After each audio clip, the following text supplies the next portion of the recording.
नमस्कार मित्रों, परिष्कार क्लासेज सरदार शहर के YouTube चैनल पर आपका अभिनंदन, आपका स्वागत। तो हमने इतिहास के 2 पार्ट पूरे कर लिए थे हड़प्पा सभ्यता में। तीसरा पार्ट में आपको पढ़ाने जा रहा हूँ। तो आपको पता है सिंधु सभ्यता, हड़प्पा सभ्यता के जितने भी स्थल थे लगभग हमने महत्वपूर्ण पढ़ लिए थे। 2 या 3 स्थल रहे, उसके बाद में उसका प्रशासन पढ़ेंगे। तो आपको सबसे पहले यदि टॉपिक आता है तो सिंधु सभ्यता में, हड़प्पा सभ्यता में राखी गड्डी, ये भी एक सभ्यता है। राखी गड्डी सभ्यता आपको पता है, बहुत ध्यान, राखी गड्डी सभ्यता हरियाणा में है। रफीक मुगल ने इसकी क्या की थी, स्थापना की थी। राखी गड्डी सभ्यता हरियाणा के जिंद जिले में है और इसकी खोज रफीक मुगल ने इसकी खोज की थी। इस सभ्यता से हमें ये आपको ध्यान में, ये सभ्यता धोलावीरा के बाद में दूसरा सबसे बड़ा स्थल है और ये 5वां स्थल, हड़प्पा सभ्यता का 5वां स्थल है। इसी राखी गड्डी सभ्यता से हमें आपको पता है कि प्राक हड़प्पा सभ्यता के कुछ स्थल मिले और इसी सभ्यता से आपको पता है राखी गड्डी सभ्यता से भी अग्निकुंड के साक्ष्य मिले। राखी गड्डी सभ्यता, उसके बाद में आपके राखी गड्डी के बाद में आते हैं मिताथल, ये भी बहुत अच्छा है। मिताथल सभ्यता, तो आपको पता है मिताथल सभ्यता भिवाड़ी जिले में, भिवाड़ी जिले में भिवाड़ी जिले में मिताथल सभ्यता, ये हड़प्पा सभ्यता के हरियाणा राज्य में इस सभ्यता की खोज 1968 में सूरजभान ने की थी। इस सभ्यता से हमें ये ध्यान में, इसी सभ्यता से हमें तांबे की कुल्हाड़ियाँ प्राप्त हुई थी। तो ये कौन सी सभ्यता थी? मिताथल सभ्यता। तो ये आपके सिंधु सभ्यता, हड़प्पा सभ्यता के कुछ स्थल। अब मैं इसका प्रशासन पढ़ाने जा रहा हूँ। तो तीसरे पार्ट में प्रशासन के बारे में भी आपको ध्यान में रखना है। अब आपसे इसका सबसे पहला टॉपिक है कि हड़प्पा सभ्यता का प्रशासन क्या था। तो सबसे पहला इसका पॉइंट है नगर नियोजन। नगर नियोजन बहुत अच्छा टॉपिक है। अब ध्यान में रखना है, इसको हमें एक्सप्लेन करना है कि हड़प्पा सभ्यता को नगर नियोजन सभ्यता भी कहते हैं क्योंकि ये हड़प्पा सभ्यता की सबसे मुख्य विशेषता थी नगर नियोजन।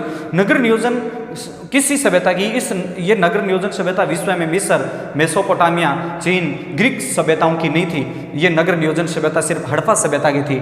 उसके बाद में हम पढ़ेंगे इसी सभ्यता में नगर नियोजन सभ्यता में जो हड़प्पा सभ्यता की जो सड़कें थी या मोहनजोदड़ो की सड़कें तो ग्रिड पैटर्न के जाल के ऊपर बिछी हुई थी। ग्रिड पैटर्न के जाल के ऊपर ये सभ्यता बिछी हुई थी। इसी सभ्यता में आपको पता है इसके जो प्रत्येक सड़क, जो उनकी सड़कें थी वो 90 डिग्री का क्या बनाती थी, कोण बनाती थी और उनका घर उत्तर से दक्षिण की ओर खुलता था। उन घर की जो दरवाजा था वो उत्तर से खुलता था दक्षिण की तरफ। तो ये नगर नियोजन थी। अब आपसे उसमें ध्यान में रखना है कि लोथल, यदि मैं एग्जांपल दूं इसमें, लोथल और सुरकोटड़ा 2 ऐसी सभ्यताएं थी जो नगर नियोजन में या हड़प्पा सभ्यता में प्राचीरों से दुर्ग या प्राचीरों से घिरे हुए 2 सभ्यता स्थल थी। ये कौन सी सभ्यता थी? लोथल और सुरकोटड़ा के बारे में। उसके बाद में रखना है कि नगर नियोजन की मोहनजोदड़ो में ऐसा भी एक वर्णन मिलता है। मोहनजोदड़ो में सड़कें 90 डिग्री का कोण तो बनाती थी। मोहनजोदड़ो में जो सड़कों की जो चौड़ाई थी वो 10 मीटर से अधिक बताई गई। कितनी? 10 मीटर से अधिक सड़कें, इनका निर्माण बताया गया था। तो ये कौन सा टॉपिक था? नगर नियोजन। उसके बाद में टॉपिक लगता है आपके नालियां, बहुत अच्छा टॉपिक है। तो ये भी एक टॉप एग्जाम्पल है, नालियां। सिंधु सभ्यता में आपको ध्यान में रखना है जल निकासी की, संसार की सभ्यता में, विश्व की सभ्यता में, जैसे मिस्र, मेसोपोटामिया या दजला, ये जो सभ्यताएं थी, इन सभ्यता के समकालीन तो थी लेकिन उन जल निकासी व्यवस्था की उत्तम नहीं थी। नाली व्यवस्था में जल निकासी की उत्तम व्यवस्था हड़प्पा सभ्यता में सबसे टॉप थी। नालियां की बात करें तो कालीबंगा में आपको ध्यान में रखना है, अपवाद स्वरूप कालीबंगा में नालियां थी वो लकड़ी की बनी हुई थी। किसकी? लकड़ी की। कालीबंगा की जो नालियां थी वो किसकी बनी हुई? लकड़ी की। बाकी जो सभ्यता हड़प्पा की जो नालियां होती थी वो पत्थर और ईंटों से ढकी होती थी। तो ये क्या था? नालियों का। और हड़प्पा मोहनजोदड़ो की नालियों पत्थर और ढको, लेकिन कालीबंगा की सभ्यता की नालियां जो लकड़ी से बनी हुई थी। तो ये थी क्या? पानी निकासी की उत्तम व्यवस्था। उसके बाद में यदि इसका हम तीसरा टॉपिक पढ़ें, ईंट, ये भी एक अच्छा क्वेश्चन है, ईंट। तो ध्यान में रखना है कि हड़प्पा सभ्यता में और मोहनजोदड़ो के जो मकान थे वो पक्की ईंटों से बने हुए थे। किससे? पक्की ईंटों से। अब एक इसमें नोट लगा के लिखोगे, कालीबंगा सभ्यता, एक ध्यान में रखना है, कालीबंगा सभ्यता, रंगपुर। तो कालीबंगा सभ्यता आपको पता है राजस्थान में है और रंगपुर सभ्यता गुजरात में है। तो हम कहेंगे कि हड़प्पा और मोहनजोदड़ो की ईंटें पक्की ईंटों से मकान बने होते थे और कालीबंगा और रंगपुर के जो मकान होते थे वो कच्ची ईंटों से बने होते थे। किस ईंटों से? कच्ची ईंटों से। इससे जो टॉप क्वेश्चन आता है आपको ये पूछ सकता है कि हड़प्पा सभ्यता में जितनी भी ईंटें थी ईंटों का अनुपात कितना था? तो हड़प्पा सभ्यता का जो ईंटों का अनुपात 4:2:1 था। तो हड़प्पा सभ्यता का जो ईंटों का अनुपात था वो क्या था? 4:2 ईंटें। उसके बाद में कहेंगे जितनी भी इनकी नालियां थी ईंटों को जो ज्यादा सर्वाधिक मोहनजोदड़ो में सर्वाधिक ईंटें मिली थी। क्या मिली थी? सर्वाधिक ईंटें। तो ये टॉपिक कौन सा हुआ? ईंटों का। उसके बाद में इसका हड़प्पा सभ्यता में एक और टॉपिक है राजनीतिक व्यवस्था। राजनीतिक व्यवस्था, तो इसको भी ध्यान में रखना है। अब हम पढ़ेंगे हड़प्पा सभ्यता में राजनीतिक व्यवस्था की विस्तृत रूप से हमें जानकारी नहीं मिलती है, लेकिन इस ध्यान में रखना है एक पिगट महोदय था। पिगट महोदय एक बहुत जोरदार इसने कोटेशन का पिगट महोदय। तो हड़प्पा सभ्यता में राजनीतिक व्यवस्था की हमें जानकारी नहीं मिलती है। पिगट महोदय ने इस राजनीतिक व्यवस्था के मतलब हड़प्पा और मोहनजोदड़ो को सिंधु सभ्यता की जुड़वा राजधानी कहा था। क्या कहा था? जुड़वा राजधानी। उसके बाद में देखना है एक मेके हंटर नाम का एक इतिहासकार हुआ था। हंटर ने कहा था कि हड़प्पा सभ्यता की जो राजनीतिक व्यवस्था थी वो राजतंत्रात्मक नहीं थी, वो राजतंत्रात्मक नहीं होकर जनतंत्रात्मक थी। उसके बाद में इन्हें ध्यान करें कि राजनीतिक व्यवस्था के द्वारा तो एक मेके महोदय भी था। मेके ने कहा कि हड़प्पा सभ्यता जो थी वो गणतंत्रात्मक और राजतंत्रात्मक थी। उसके बाद में राजनीतिक व्यवस्था के बाद में आपका टॉपिक आता है, इसमें बहुत अच्छा टॉपिक है। राजनीतिक व्यवस्था के बाद में आता है धार्मिक व्यवस्था, ये भी अच्छा टॉपिक है। अब ध्यान में रखना है कि सिंधु सभ्यता के लोग धार्मिक व्यवस्था में विश्वास करते थे।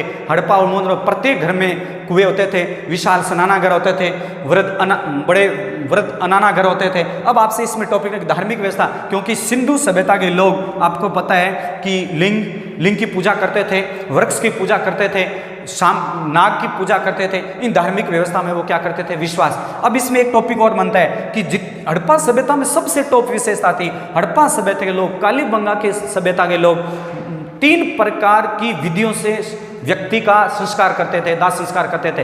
पहला पूर्ण समाधिकरण, उसके बाद में आंशिक समाधिकरण, उसके बाद में दाह संस्कार। 3 विधियों से धार्मिक व्यवस्था में विश्वास करते थे। और व्यक्ति का आपको पता है सिर है जो उत्तर की तरफ रखते थे और पैर दक्षिण की तरफ रखते थे। उसके बाद में आए प्रश्न धार्मिक व्यवस्था में, तो सिंधु सभ्यता के लोग आपको पता है मातृ देवी की क्या करते थे? पूजा करते थे। सिंधु सभ्यता के लोग, हड़प्पा सभ्यता के लोग किसकी पूजा करते थे? मातृ देवी की। और सर जॉन मॉर्सल ने, अच्छा क्वेश्चन है, सर जॉन मॉर्सल ने इस मातृ देवी को पृथ्वी देवी की क्या दी थी? संज्ञा दी थी। मातृ देवी को सर जॉन मॉर्सल ने क्या दी? पृथ्वी देवी की संज्ञा। उसके बाद में और भी प्रश्न बनता है धार्मिक व्यवस्था में कि सिंधु सभ्यता के लोग, हड़प्पा सभ्यता के लोग, आपको पता है एक मोहर मिली मोहनजोदड़ो से, एक मोहर मिली। बहुत अच्छा क्वेश्चन है। मोहनजोदड़ो से एक मोहर मिली, उस मोहर के ऊपर मतलब 3 सिंह मतलब दिखाए गए 3 सिंह। एक ध्यान मुद्रा में एक व्यक्ति बैठा हुआ था और उस व्यक्ति के बाएं तरफ, अब हम इसकी बात करें बाएं तरफ, बहुत अच्छा क्वेश्चन है, बाएं तरफ। तो बाएं तरफ एक तो भैंसा, एक तो क्या था? भैंसा, और एक तरफ क्या था? गेंडा। तो आप हम कहेंगे मोहनजोदड़ो एक मुद्रा मिली, उस मुद्रा पर एक व्यक्ति ध्यान मुद्रा में बैठा हुआ था, उसके सिर के ऊपर 3 सिंह मतलब लगे हुए थे और उस मोहर के पीछे बाएं तरफ तो भैंसा और गेंडा, और यदि मैं इसको दाएं तरफ ले जाऊं तो दाएं तरफ में हाथी और चित्ता था। हाथी और क्या था? चित्ता था। उसके बाद में इसी भैंसा और गेंडा, बाएं तरफ भैंसा और गेंडा, दाएं तरफ हाथी और चित्ता। उसके बाद में मोरसल ने, बहुत अच्छा क्वेश्चन है, मार्शल ने इसे पशुपति शिव का, उसके बाद में मार्शल एक संज्ञा और देता है, मार्शल ने इस पशुपति शिव को आदि शिव की संज्ञा दी थी। क्या दी थी? आदि शिव। बहुत अच्छा क्वेश्चन है, टॉप बढ़िया, कि मार्शल ने इस पशुपति शिव को किसकी संज्ञा दी? आदि शिव की। अब उसके बाद में धार्मिक, आपको यह भी ध्यान में रखना है कि धार्मिक व्यवस्था में आपको पता है कालीबंगा सभ्यता से हमें एक अलंकृत फरस ईंट के प्रमाण मिले। और सबसे बड़ी ये भी बात है कि हम और पढ़ें कि सिंधु सभ्यता से ही मूर्ति पूजा का आरंभ हो गया था। धार्मिक व्यवस्था में पढ़े कि सिंधु सभ्यता से मूर्ति पूजा का क्या हो गया था? प्रारंभ हो गया था। और एक चीज अच्छी और है कि सिंधु सभ्यता, हड़प्पा सभ्यता के लोग आपको पता है प्रोटो ऑस्ट्रेलिया जो जाति थी वो जाति लिंग पूजा की पूजा किया करते थे। उसके बाद में और भी ध्यान में रखना है धार्मिक व्यवस्था में, तो आपको पता है सिंधु सभ्यता के लोग एक अच्छी चीज कि धार्मिक में पिंपल को पवित्र वृक्ष मानते थे। पिंपल को वो क्या मानते थे? पवित्र वृक्ष। और पक्षी के रूप में ले तो पक्षी को बत्तख को पवित्र पक्षी के रूप में मानते थे। तो ये कौन सी व्यवस्था में हुआ? धार्मिक व्यवस्था में। अच्छा टॉपिक है धार्मिक व्यवस्था के बाद में यदि टॉपिक बनता है सिंधु सभ्यता में तो आपको ध्यान में रखना है सामाजिक वर्ग। क्या था? सामाजिक वर्ग। ये भी एक अच्छा पॉइंट है। सिंधु सभ्यता के लोग आपको ध्यान में तुलना करनी है। जब मैं वैदिक सभ्यता पढ़ाऊंगा सिंधु सभ्यता का जो समाज था वो था मातृस्थात्मक और वैदिक सभ्यता का जो समाज था वो पितृस्थात्मक। जब हम तुलना करेंगे तो हम लिखेंगे कि सिंधु सभ्यता के लोग सामाजिक और सिंधु सभ्यता का जो समाज था वो क्या था? मातृस्थात्मक था। उसके बाद में धरेंगे कि सिंधु सभ्यता के लोग कुछ सी वर्गों में बंट गया था। जैसे मैं नाम लूँ वर्गों का, मजदूर, व्यापारी, शिल्प, योद्धा, इस तरह से इनको सामाजिक वर्ग को इसमें बांट दिया था। उसके बाद में ध्यान में रखना है कि सिंधु सभ्यता के लोग शांति प्रिय थे, युद्ध प्रिय नहीं थे। सिंधु सभ्यता के लोग शाकाहारी भी थे और मांसाहारी भी थे। तो इस तरह से और वो संतरन, चेस, घुड़दौड़ ये अपना खेला किया करते थे। तो वो कौन से वर्ग में हुआ? सामाजिक वर्ग में। उसके बाद में देखो इसका टॉपिक है सामाजिक वर्ग के बाद में बढ़िया व्यापार। ये भी बहुत अच्छा क्वेश्चन है व्यापार। तो आपको पता है सिंधु सभ्यता के लोग मतलब व्यापारिक दृष्टि से जैसे मिस्र, मेसोपोटामिया, इन सभ्यता से क्या होता था? व्यापार होता था। और सिंधु सभ्यता के लोग व्यापारिक मतलब वस्तु विनिमय के माध्यम से व्यापार किया करते थे। उस समय में मुद्रा के माध्यम से मतलब तांबे की मुद्राएं मतलब मुद्राओं के माध्यम से व्यापार नहीं करते थे, वस्तु विनिमय के माध्यम से व्यापार करते थे। मिस्र, मेसोपोटामिया, क्रीट, सुमेरियन, इन सभ्यताओं से और इन सभ्यताओं से क्या होता था? व्यापार होता था। अब इसमें एक एग्जांपल दिया जा सकता है कि व्यापार की दृष्टि से देखें तो आपको पता है सुमेरियन में एक मेलवा सुमेरियन सभ्यता का मेलवा से में पता चलता है कि सिंधु सभ्यता के लोग मेलवा से क्या करते थे? व्यापारिक संबंध स्थापित करते थे। उसके बाद में एक बढ़िया क्वेश्चन हो रहा है हमें लोथल से एक एग्जाम्पल दे सकते हैं। लोथल से फारस की एक क्या मिली थी? मोहर मिली थी। फारस की एक क्या मिली? मोहर। तो हम कह सकते हैं कि लोथल से फारस से एक मोहर मिली कोमा, और कालीबंगा सभ्यता से हमें बेलनाकार मोहरें मिली। इससे सिंधु सभ्यता के व्यापार को प्रदर्शित करती थी। तो हम कह सकते हैं कि लोथल से फारस की मोहर मिली और कालीबंगा सभ्यता से बेलनाकार मोहरें मिली। इससे ये सिंधु सभ्यता के व्यापार को क्या करते थे? प्रदर्शित करते थे। इतना ही नहीं, उसके बाद में और भी कह सकते हैं कि व्यापारिक दृष्टि से कि वो व्यापार उस समय में क्या करता था? सिंधु सभ्यता के लोग सबसे पहले जो खेती करने सीखे थे वो किसकी सीखे थे? कपास की खेती करने सीखे थे। किसकी? कपास की। और यूनानी लोग उस कपास को सिंडोन कहते थे। क्या कहते थे? सिंडोन। और सिंडोन सिंधी भाषा का शब्द है। किस भाषा का शब्द है? सिंधी भाषा का। अब आपसे और इसको बढ़िया और यदि मने कि व्यापारिक दृष्टि से उस समय में और भी व्यापार के दृष्टि से मोरों से आपको पता है लोथल से एक बंदरगाह था गोदीवाड़ा। उस बंदरगाह गोदीवाड़ा से पश्चिमी एशिया के साथ, मेसोपोटामिया के साथ क्या होता था? व्यापार होता था। अब आपसे आए अर्थव्यवस्था या कृषि ले लो, कृषि एवं पशुपालन। तो आपको पता है सिंधु सभ्यता के लोग कृषि और पशुपालन भी किया करते थे। गाय, बैल, बकरी, भेड़, तो ये सब पाला करते थे। लेकिन एक चीज ध्यान में रखनी है कि वो 9 प्रकार की कृषि करते थे, 9 प्रकार की कृषि बोया करते थे। लेकिन एक अच्छा क्वेश्चन लिखते हैं कि सिंधु सभ्यता के लोग 9 प्रकार की कृषि तो करते थे, लेकिन सबसे पहले उन्होंने जो खेती करनी सीखी वो सबसे पहले सीखी थी कपास की। अब वो आपको प्रश्न और घुमा सकता है कि कृषि वो रागी की फसल से अपरिचित थे। हड़प्पा सभ्यता के लोग रागी के बारे में नहीं जानते थे। एक इसका अच्छा एग्जाम्पल दिया जा सकता है। यदि मैं इसको एग्जाम्पल दूं, लोथल, आपको पता है मैं पीछे पढ़ाया था, लोथल सभ्यता से चावल और बाजरे के क्या मिले थे? अवशेष मिले। तो ये कृषि और पशुपालन में आ गया। तो लोथल से क्या मिला?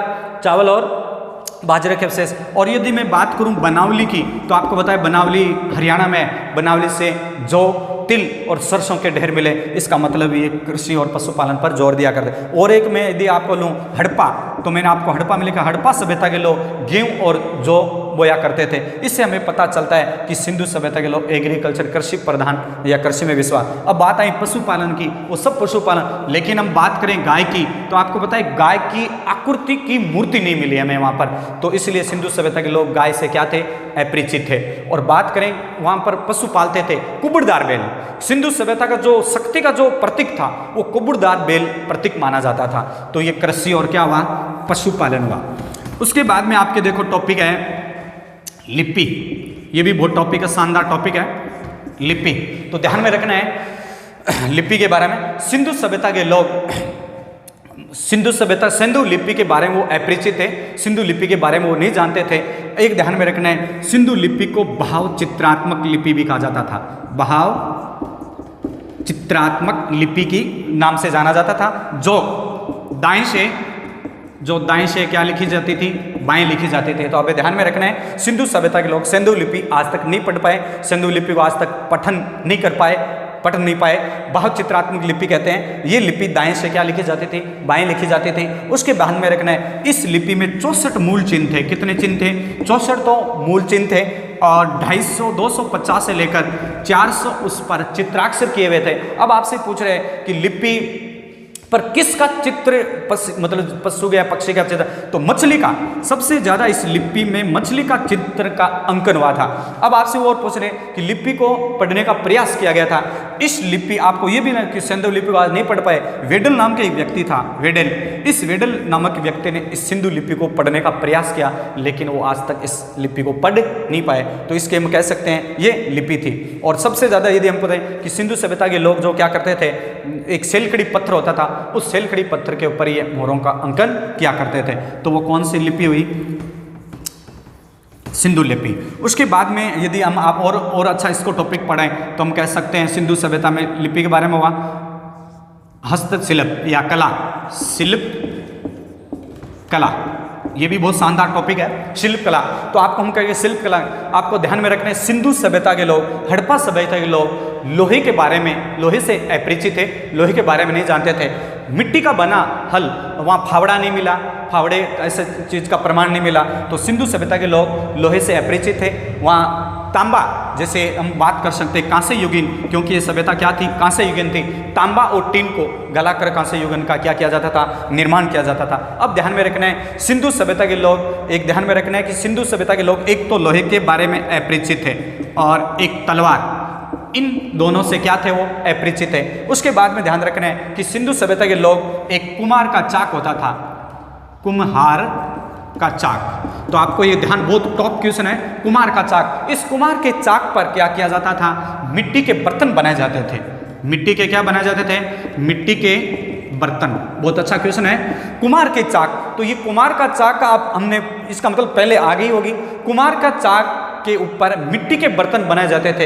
ये मिट्टी का सर्वप्रथम उदाहरण, कुम्हार के चाक का सर्वप्रथम उदाहरण मेरगढ़ में मिलता है। बहुत शानदार क्वेश्चन है, मेरगढ़ में कुम्हार के चाक पर मिट्टी के बर्तन बनाए जाते थे। इसका सर्वप्रथम उदाहरण कहाँ मिलता है, मेरगढ़। और मेरगढ़ है बलूचिस्तान। कहाँ है, बलूचिस्तान, पाकिस्तान में। इसके ध्यान में रखना है। उसके बाद में लिखना है कि जो सिंधु सभ्यता के लोग थे, मर्द भांडों पर लाल और काले रंग का क्या करते थे, प्रयोग करते थे। तो ये शिल्प कला के बारे में आ जाएंगे। और यदि इसको मैं एग्जाम्पल के शिल्प कला के बारे में, तो एक ध्यान में रखना, एक तो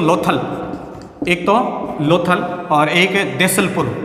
तो आपको पता है लोथल और देसलपुर से तांबे की मोहरें मिली, बाकियों से कांसे की इस तरह से मोहरें मिली थी। तो ये कौन सा टॉपिक था आपका, शिल्प कला।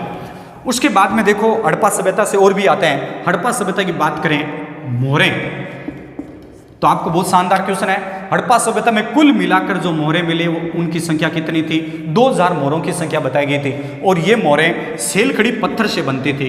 किस पत्थर से बनती थी, सेलखड़ी पत्थर निकलता था गुजरात से, ये सेलखड़ी पत्थर से बनती थी। अब आपसे वो प्रश्न पूछ रहे हैं कि अभिलेख युक्त मोहरें, तो अभिलेख युक्त मोहरें तो कहाँ मिली, हड़प्पा में मिली। अभिलेख युक्त मोहरें कहाँ मिली, हड़प्पा में। और सर्वाधिक मोहरें, तो सर्वाधिक मोहरें 500 मोहरें मिली थी मोहनजोदड़ो में। कहाँ मिली, मोहनजोदड़ो में। अब आपसे वो पूछ रहे हैं कि मोहरों पर किस पशु का चित्र था, तो मोहरों पर एक श्रृंग पशु का चित्र का ज्यादातर इसमें क्या हुआ था, अंकन हुआ था। तो इससे हम कह सकते हैं कि सिंधु सभ्यता के लोग मतलब मोहरों के बारे में सर्वाधिक मोहरों से इसका क्या मिलता था, प्रमाण मिलता था। उसके बाद में देखो इसका और भी एक टॉपिक लगता है, सिंधु सभ्यता का पतन कैसे हुआ। इसका सबसे टॉप यदि क्वेश्चन परीक्षा की दृष्टि से प्रश्न बनता है, सिंधु सभ्यता का पतन, बहुत शानदार क्वेश्चन बनता है यहाँ से। और यहाँ का प्रश्न मिलान का क्वेश्चन आता है यहाँ से, सिंधु सभ्यता का पतन, या इसको हम कह सकते हैं हड़प्पा सभ्यता का पतन। तो आपको पता है हड़प्पा सभ्यता का पतन कैसे हुआ, इसके मिलान का क्वेश्चन आता है यहाँ से। 4 या 5 आपको तर्क याद रखने, इन 4-5 तर्कों से इस प्रश्न का आजकल यदि प्रश्न आता है तो यहाँ से आता है सुमेलित करने। तो सबसे पहले आपको ध्यान में रखना है गार्डन चाइल्ड,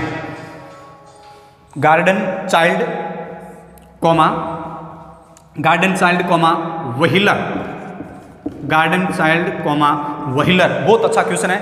गार्डन चाइल्ड और व्हीलर ने हड़प्पा सभ्यता का पतन आर्यों के आक्रमण के कारण हुआ था। किसके कारण? कि आर्यों ने आक्रमण किया, जिसके कारण इसका क्या हुआ, पतन हुआ। देखो बहुत शानदार क्वेश्चन है, आपको सीधा याद रखना है। गार्डन चाइल्ड और व्हीलर ने कहा कि हड़प्पा सभ्यता का पतन किसके कारण हुआ, आर्यों के आक्रमण के कारण, एक तर्क। दूसरा तर्क बहुत शानदार,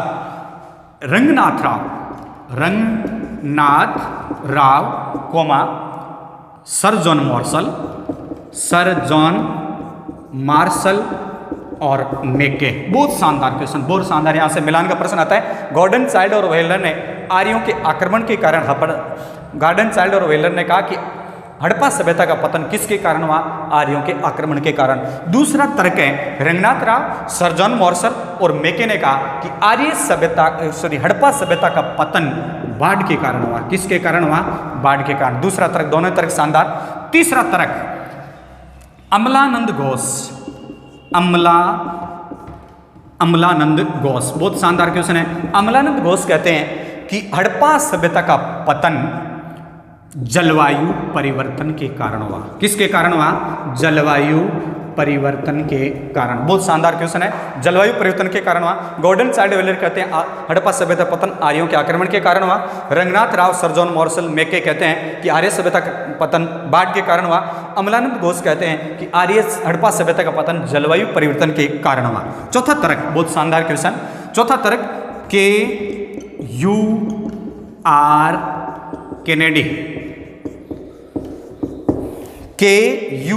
कैनेडी ये कहते हैं कि हड़प्पा सभ्यता का पतन प्राकृतिक आपदा के कारण हुआ।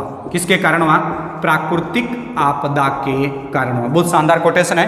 तो गार्डन चाइल्ड व्हीलर आर्यों का जो हड़प्पा सभ्यता जो पतन हुआ, गार्डन चाइल्ड व्हीलर ने आर्यों का आक्रमण के कारण। Ranganath Rao, sir John Marshall, Mackay कहते हैं कि बाढ़ के कारण हुआ। अमलानंद घोष कहते हैं जलवायु परिवर्तन के कारण हुआ। KUR कैनेडी कहते हैं प्राकृतिक आपदाओं के कारण हुआ। पांचवा तर्क सर जॉन मार्शल, अलग से सर जॉन मार्शल ने इसे कहा प्रशासनिक कमजोरी के कारण हुआ। प्रशासनिक कमजोरी के कारण। बहुत शानदार क्वेश्चन है। तो आप देखो, गार्डन चाइल्ड व्हीलर कहते हैं हड़प्पा सभ्यता का पतन आर्यों के आक्रमण के कारण हुआ।